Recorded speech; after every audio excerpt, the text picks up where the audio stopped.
Hello friends, हम प्रीति चौधरी। हमारे channel में अहाँ सबके स्वागत है। आई हम अहाँ सबके एगो भोला बाबा के गाना सुना बजा रहल छी, नचारी। अच्छा लगा तो लाइक और सब्सक्राइब जरूर करबे और हमारे वीडियो के ज़्यादा से ज़्यादा अहाँ सब शेयर करो। भोला के अंगना में जोड़ा मजूर, दानी के अंगना में जोड़ा मजूर, सब कमरथुआ भगल हजूर।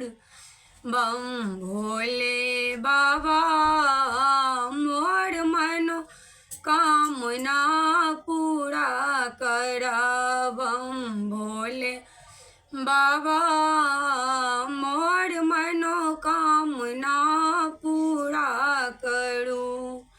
सब सखी गेली जल भरल, सब सखी गेली जल भरल, हमरो के बेर बाबा गंगा सुखी गेल। बम भोले बाबा मोर मनोकामना पूरा करू।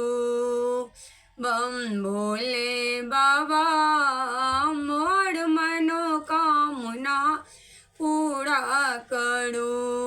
सब सखी गेली फूल तोड़ले, सब सखी गेली फूल तोड़ले, हमरो के बेर बाबा डाली सुखी गेल। बम भोले बाबा मोर मनोकामना पूरा करू।